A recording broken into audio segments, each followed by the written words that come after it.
आज के इस वीडियो में हम हिंदी के कुछ महत्वपूर्ण प्रश्नों को देखेंगे जो कि कक्षा 9 के लिए बहुत ही महत्वपूर्ण हैं। जैसे वार्षिक पेपर में या छमाही का ले लीजिए, तो उसमें क्या होता है कि उमार के 20 प्रश्न आते हैं। तो हम क्या करेंगे, इसमें भी जो है सबसे पहले हम 20 प्रश्नों को देखेंगे। तो आइए जो है हम शुरू करते हैं। सबसे पहले अपना प्रश्न, तो देखो हमने सबसे पहले ऊपर जो है क्या लिखा है, लिख दिया है वार्षिक परीक्षा और फिर कक्षा 9 और विषय हमारी हिंदी हो जाएगी। खंड नंबर आ, जो खंड नंबर आ है इसमें जो है 20 प्रश्न आएंगे। तो सबसे पहले देखेंगे हम बहुविकल्पीय प्रश्न। क्या देखेंगे? बहुविकल्पीय प्रश्नों को।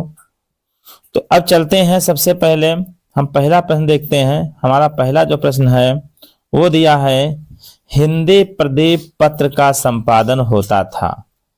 तो यानी कि हिंदी प्रदीप पत्र का संपादन कहाँ से होता था, इसके बारे में देखेंगे। तो इसमें देखो हमारे ऑप्शन देखो 4 दिए हैं। पहला हमारा ऑप्शन जो दिया है वो है इलाहाबाद से, दूसरा है वाराणसी से, तीसरा है कानपुर से और चौथा है दिल्ली से। तो आप जानते हैं कि हिंदी प्रदीप जो पत्र था, पत्रिका जो थी, उसका संपादन होता था प्रयागराज यानी कि इलाहाबाद से होता था।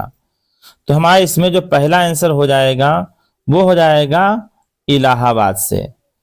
तो क्या हो जाएगा बच्चों, क्या हो जाएगा? इलाहाबाद। तो इसमें हमारा पहला आंसर हो गया इलाहाबाद।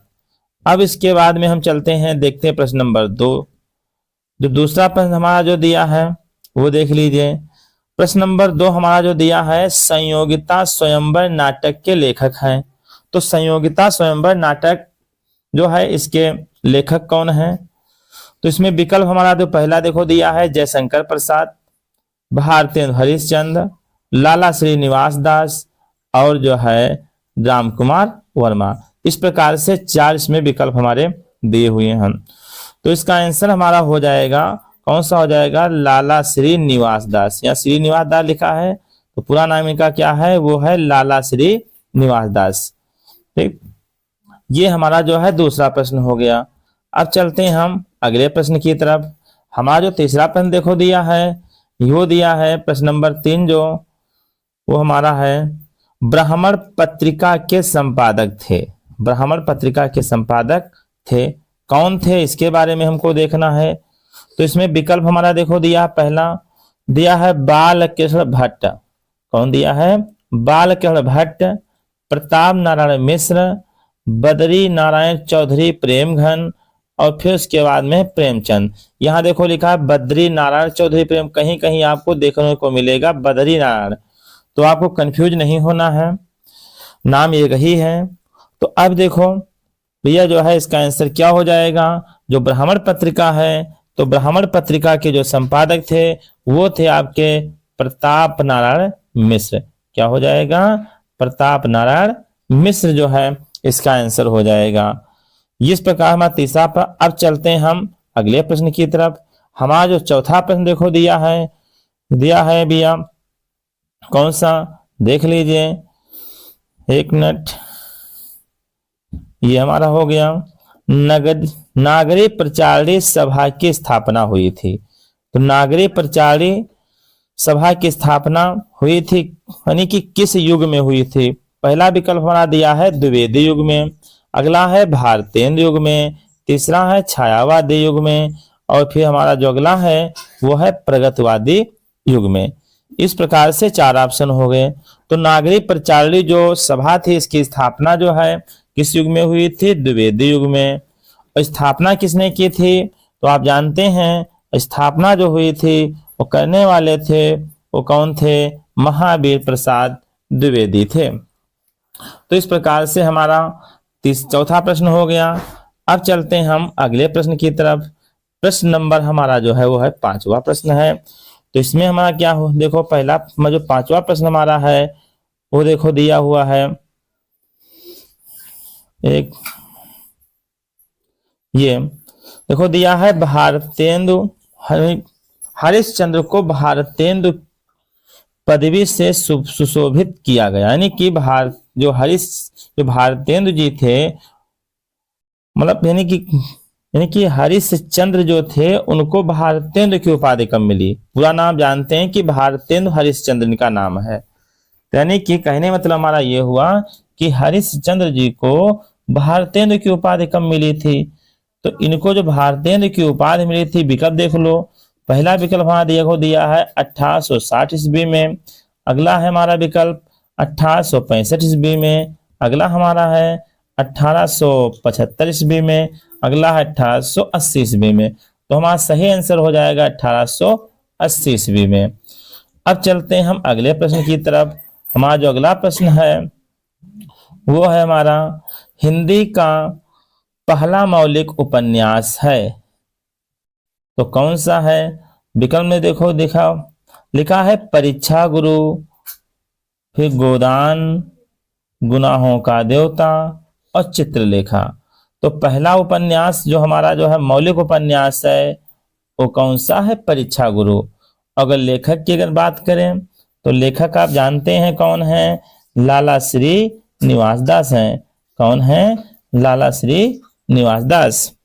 अब चलते हैं हम प्रश्न नंबर 7 की तरफ। जो हमारा 7वां प्रश्न है, देखो दिया है श्याम सुंदर दास की शैली है। श्याम सुंदर दास की शैली है तो कौन सी है? इसके बारे में तो इसमें विकल्प तुम्हारा देखो दिया, सबसे पहले विकल्प तुम्हारा देखो दिया है, वो दिया है आपका व्यास, फिर उसके बाद में समास, फिर व्यंग्यात्मक, फिर भावात्मक। तो इनकी जो शैली थी, तो आप जानते हैं कि इनकी जो शैली थी, जो भी रचनाएं इन्होंने लिखी, विचारात्मक और भावात्मक 2 शैलियों का प्रयोग किया। तो इसमें जो है भावात्मक दिख रहा है और विचारात्मक नहीं दिख रहा, तो यानी कि इसका आंसर हमारा जो हो जाएगा वो हो जाएगा भावात्मक। तो श्याम सुंदर दास की शैली कौन सी थी? वो थी भावात्मक। अब चलते हैं प्रश्न नंबर 8 की तरफ। जो हमारा 8वां प्रश्न है ये देख लीजिए आप। जो 8वां प्रश्न हमारा देखो दिया है, द्विवेदी युग के लेखक हैं। द्विवेदी युग के लेखक हैं तो द्विवेदी युग के लेखक कौन है इसके बारे में देखना है। तो देखो पहला विकल्प हमारा देखो दिया है सदल मिश्र, अगला है मोहन राकेश, अगला कौन सा? सरदार पूर्ण सिंह, अगला है हजारी प्रसाद द्विवेदी। तो द्विवेदी युग के अगर लेखकों की अगर बात करें तो इसका आंसर हमारा जो सही आंसर हो जाएगा वो हो जाएगा आपका सरदार पूर्ण सिंह। क्या हो जाएगा बच्चों? सरदार पूर्ण सिंह। अब उसके बाद में चलते हैं अगले प्रश्न की तरफ। हमारा जो अगला प्रश्न है प्रश्न नंबर 9। जो 9वां प्रश्न हमारा देखो दिया, अब ये हमारा व्याकरण से आ गया प्रश्न हमारा। इसमें देखो दिया है यथा समय का समास विग्रह। यथा समय, तो यथा समय का समास विग्रह हमारा हो जाएगा समय के अनुसार। विकल्प से देखो दिया है, पहला समय हमारा हो गया समय के अनुसार, प्रत्येक समय, समय से अलग और उचित समय। तो आंसर हमारा शुद्ध जो आंसर होगा वो होगा समय के अनुसार। क्या हो जाएगा? समय के अनुसार हो जाएगा। अब चलते हैं प्रश्न नंबर हम 10 की तरफ। जो हमारा 10वां प्रश्न है ये देख लीजिए। 10वां प्रश्न हमारा देखो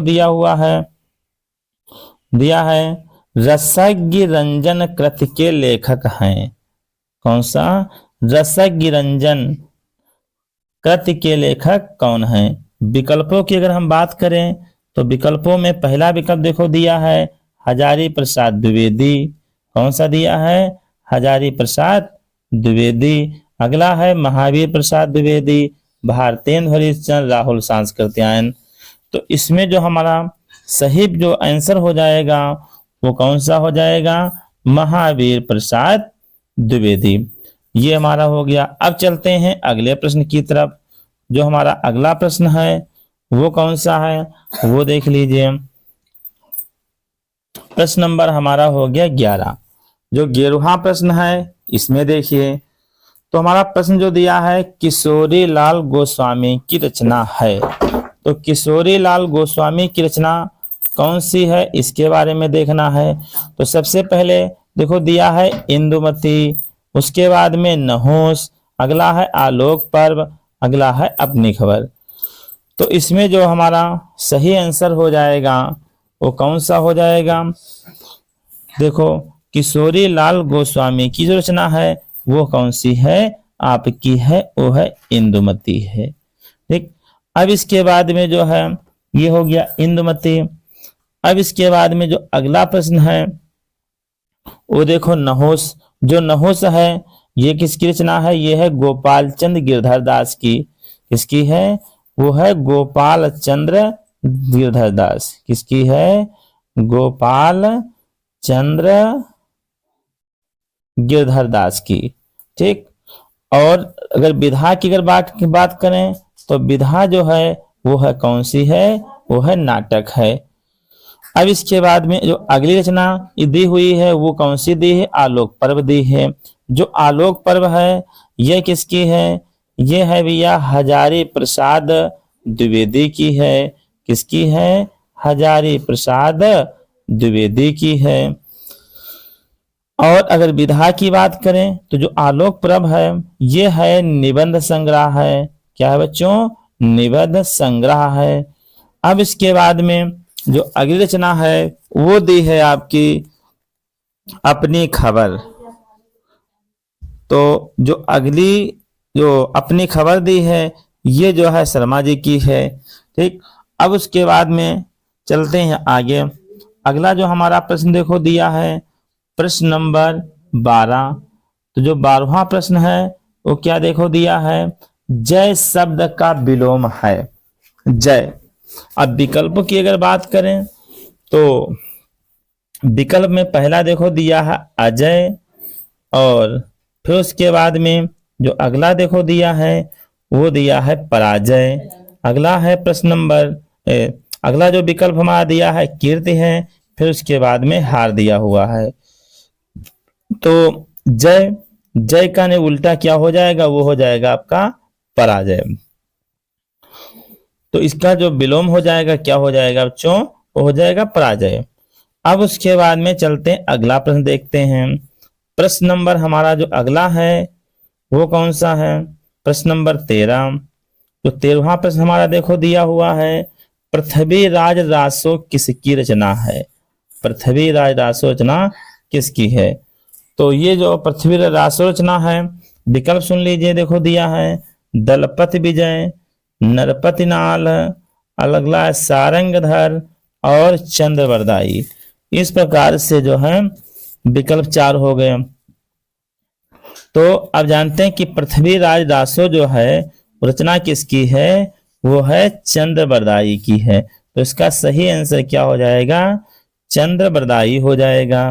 अब चलते हैं प्रश्न नंबर देखते हैं 14। जो हमारा 14 प्रश्न है लिखा है निम्न में से विद्यापति की रचना है। विद्यापति की रचना है। विकल्प ने पहला विकल्प दिया है मृगावती, मधुमालती, कीर्तिलता और चित्रावली। 4 विकल्प हो गए। तो जो मृगावती है तो आप जानते हैं किसकी है, ये जो है भैया कुतुबन की है। किसकी है, कुतुबन की है। तो मृगावती रचना किसकी है, जान गए क्या बताया, रचना का किसकी है, रचना है कुतुबन की है। ये हो गया कुतुबन की। अब इसके बाद में अगला जो दिया हमारा देखो ऑप्शन वो है मधुमालती। ये जो मधुमालती है ये रचना है वो किसकी है, कुंवर ताराचंद की है।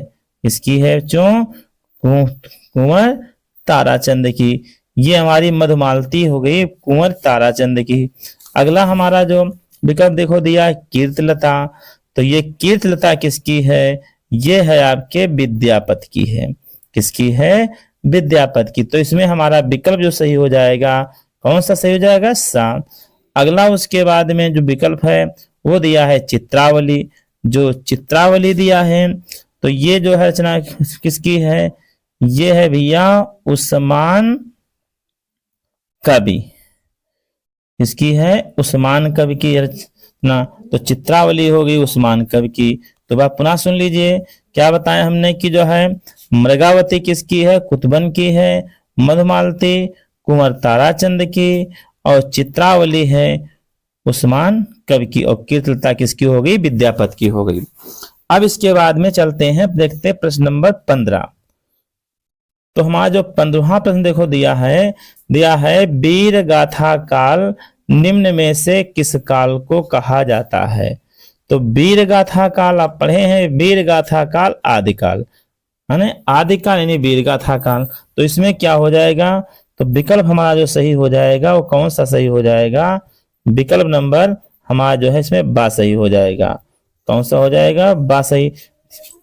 और जो भक्ति काल है और फिर रीति काल फिर आधुनिक काल, जब पढ़े होंगे काल विभाजन जब आप देखे होंगे तो पढ़े होंगे आदिकाल यानी वीर गाथा काल, फिर उसके बाद में पूर्व मध्य काल यानी भक्ति काल, फिर उसके बाद में उत्तर मध्य काल यानी रीति काल, फिर आधुनिक यानी गद्य काल। इस प्रकार से हिंदी जो जो हमारा पद्य साहित्य है इसको मुख्य रूप से 4 भागों में बांटा गया। तो हमारा क्या हो गया, तो जो वीर गाथा काल है क्या कहा गया, इसको आदिकाल कहा जाता है। ठीक, अब इसके बाद में चलते हैं, देखते हैं प्रश्न नंबर 16। जो हमारा 16वां प्रश्न देखो दिया है वो दिया हुआ है आदिकाल को अन्य किस नाम से जाना जाता है। तो आदिकाल को अन्य किस नाम से जाना जाता है, देखो जो आदिकाल की सबसे शुरुआत का काल हो गया, तो जो हमारा देखो सबसे पहले देखो दिया है भक्ति काल। तो अभी हमने आपको बताया था कि आदिकाल के बाद में आया था कौन सा था, भक्ति काल, और भक्ति काल के बाद आया रीति काल, और रीति काल के बाद में आया था आधुनिक काल। तो यानी कि आदिकाल के बाद में कौन सा था, पूर्व मध्य काल। तो ये पूर्व मध्य काल और जो भक्ति काल है ये दोनों एक का एक हो गया। अब इसके बाद में अगला जो विकल्प हमारा ये हमारा दिया उत्तर मध्य काल। जो उत्तर मध्य काल है इसको क्या कहते हैं, रीति काल के नाम से जाना जाता है। ठीक, तो विकल्प हमारा कौन सा बचा, चारण काल। जो चारण काल है तो क्या हो जाएगा, आदिकाल का अन्य नाम है। तो पुनः सुनिए क्या कहा हमने, आदिकाल को अन्य किस नाम से जाना जाता है। तो आदिकाल को किस नाम जानते हैं, चारण काल। यहाँ चल लिख गया है के लिए क्षमा चाहूंगा, क्या कहेंगे, चारण काल। ठीक, अब चलते हैं प्रश्न नंबर 17 की तरफ। जो हमारा प्रश्न नंबर 17 देखो दिया है, लिखा है निम्नलिखित में से यानी निम्न में से भक्ति काल की कृति है। ठीक, तो ये क्या हो गई, साकेत, पार्वती मंगल, कामायनी और पृथ्वीराज रासो। ठीक, तो अब इसमें भक्ति काल की देखो ये जो है कामायनी जानते छायावाद की है, साकेत छायावाद की हो गई, और पृथ्वीराज रासो ये क्या हो गई, आदिकाल की। तो हमारी कौन सी बची पार्वती मंगल। ये जो हमारी पार्वती मंगल है यानी जानकी मंगल पार्वती मंगल किसकी रचना ये है गोस्वामी तुलसीदास जी के द्वारा लिखी गई थी। तो ये कौन सी रचना हो गई, पार्वती मंगल जो है ये किसकी रचना है, तुलसीदास की है, और किस काल की है, भक्ति काल की है। अब चलते हैं प्रश्न नंबर 18 की तरफ। प्रश्न नंबर जो हमारा 18 देखो दिया है, जायसी का पद्मावत किस भाषा में लिखा गया। तो यहां देखो दिया है ब्रज भाषा, और फिर उसके बाद में अवधी भाषा, खड़ी बोली और फारसी। ठीक, तो क्या है जो जायसी का जो पद्मावत है इसकी भाषा कौन सी पाई जाती है, अवधी भाषा देखने को मिलती है। अब चलते हैं प्रश्न नंबर हम 19 की तरफ। देखो प्रश्न नंबर 19 हमारा देखो दिया है, प्रश्न नंबर 19 हमारा दिया हुआ है कि ज्ञानाश्रयी शाखा के कवि नहीं हैं। तो ज्ञानाश्रयी शाखा के कवि कौन नहीं है इसके बारे में देखेंगे हम। कबीरदास हैं, कबीरदास जो हैं तो क्या कहेंगे, ये कबीरदास तो हैं। और फिर उसके बाद में जो अगला विकल्प हमारा जो है वो कौन है, वो कौन है, मलुकदास ये भी हैं। और फिर उसके बाद में संत रैदास ये भी हैं। जो हमारा नंददास है ये नहीं है। ये किस शाखा के हैं, ये जो है कृष्णाश्रयी शाखा के हैं, यानी कि जो है कृष्ण भक्ति शाखा के हैं। ठीक, और अछाप कवियों के नाम सुना होगा कि कृक बोलते हैं, सून कृक पच छीगो। सु से यानी हो जाता है सूरदास, ना से नंददास, तो यानी कि ना से नंददास यानी मिल गए, तो यानी कि कौन हो गए, नंददास हो गए।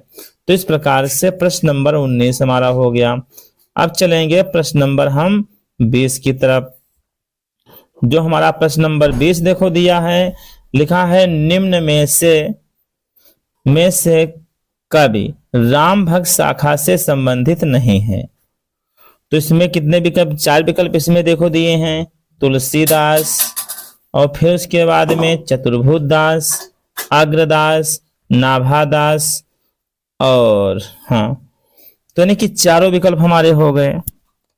जो तुलसीदास हैं आप जानते हैं कि हैं, और फिर उसके बाद में देखो चतुर्भुज दास, ये चतुर्भुज दास जो हैं ये नहीं हैं, चतुर्भुज दास जो हैं ये नहीं हैं, क्योंकि ये हमारे किस शाखा के हैं, ये हमारे कृष्ण भक्त शाखा के हैं। अभी हमने आपको बताया था एक सूत्र, सून कृक पच छीगो। देखो सून हमने लिखा था, तो जब सून की बात किए थे, देखो हमने कहा था सून, तो सु से सूरदास और ना से नंददास, सून कृक, कृष्णदास, कुंभनदास, पच परमानंद दास, और चा से चतुर्भुज दास। ठीक, तो क्या सून कृक पच और छीगो यानी कि जो है छीत स्वामी हो गए। तो इस प्रकार से जो है हमारे जो है इसमें इस वीडियो में कितने प्रश्न हो गए भैया, 20 प्रश्न आपने देखा। तो अब इसके बाद में खंड नंबर जो खा होगा हम अगले वीडियो में आपको हम बताएंगे, जिसमें कि आप गद्यांश देखेंगे, गद्यांश से संबंधित प्रश्न, फिर पद्यांश से संबंधित, फिर उसके बाद में संस्कृत से संबंधित आप प्रश्न देखेंगे। अगर आपको हमारा ये वीडियो आपको पसंद अगर आया हो, तो आपसे मैं गुजारिश करूंगा कि आप हमारे वीडियो को लाइक अवश्य कीजिएगा। अगर आप हमारे YouTube चैनल पे नए हैं, तो आपसे मेरा निवेदन है कि हमारे YouTube चैनल को सब्सक्राइब अवश्य कीजिए। तब तक के लिए सभी बच्चों को नमस्ते।